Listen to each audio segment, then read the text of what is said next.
صحة عيدكم المرة الثانية، وكل عام وأنتم بألف خير. أعاده الله علينا وعليكم بالصحة والهنا والخير والبركات إن شاء الله. السلام عليكم مشاهدينا الكرام، نتمنى تكونوا بخير وصحة وعافية. من حلويات العيد اللي كنت حضرتها كانت وصفة الصابلي لأم يارا، واللي خرجت لي ما شاء الله بمقادير مضبوطة.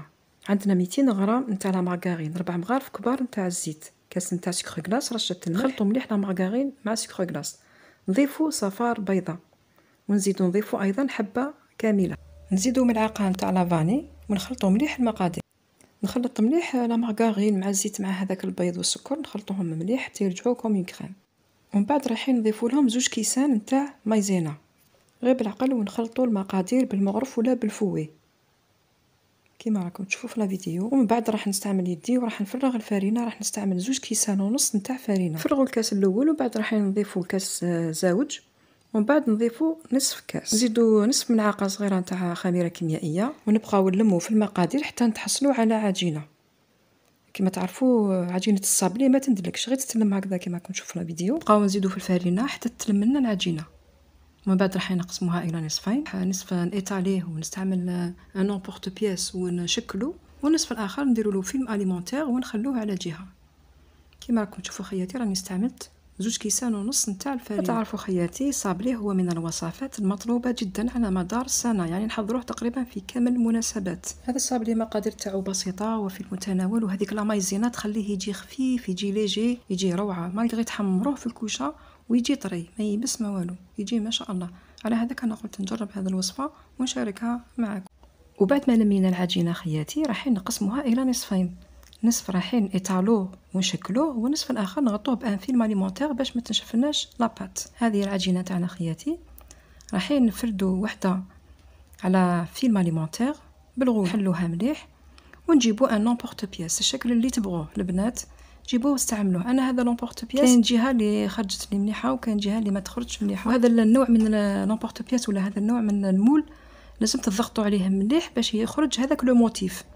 ودائما هذاك لومبورط بياس تغطسوه في الفرينه هكذاك، وخطرات تلصق فيه العجينه.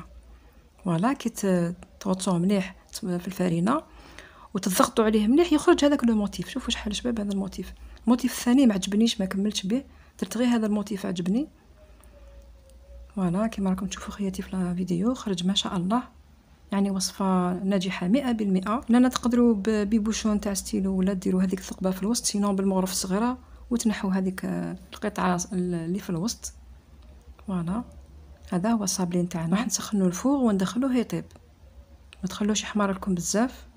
بنفس الطريقه راح نكمل كامل العجينه، نص نثقبهم في الوسط ونص نخليهم هكذاك. انا فضلت اني نخليه سامبل، وانتم تقدروا في هذيك الخطوط تزينوا. والصابلي بعد ما دخلنا للفوغ لهنا كان دخلوا طياب، شوفوا ما شاء الله كيف خرج، ما تخلوش يحمر لكم بزاف. هذا الصابلي جاني هايل، عجبتني الوصفه ونتمنى انكم تجربوها خياتي.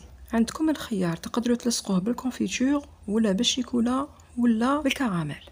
هذه هي الكميه اللي قطعها لي لو صابلي، درت حبه على حبه ونجيبوا الكونفيتور. فوالا كما كنشوفوا، وكي نوجدوا الصابلي هكا حبه على حبه تجينا المهمه سهله. نكونوا موجدين لا كونفيتور تاعنا. هنا استعملت لا كونفيتور تاع المشماش، ضفت لها شويه فقط نتاع المزهر، شويه برك قطرات فقط، ولصقت الحبات كما راكم تشوفوا. شوفوا خرجوا ما شاء الله في لي كوتي ولا في الجوانب. درت شويه تاع لا كونفيتور ولا نوات كوكو، وكاين اللي درت لهم كاوكاو مرحي. هذا هو لو صابلي تاعنا تاع نهار اليوم. وصفه عجبتني وشاركتها معكم، نتمنى انها تنال اعجابكم انكم تجربوها. قال نقول لكم كل عام وانتم بالف خير، ان شاء الله ينعاد علينا وعليكم العيد بالصحه والهنا والخير والبركه. الى الملتقى مع وصفات اخرى ان شاء الله. الى ذلكم الحين تهلاو في روحكم بزاف بزاف، في امان الله وحفظه، مع السلامه.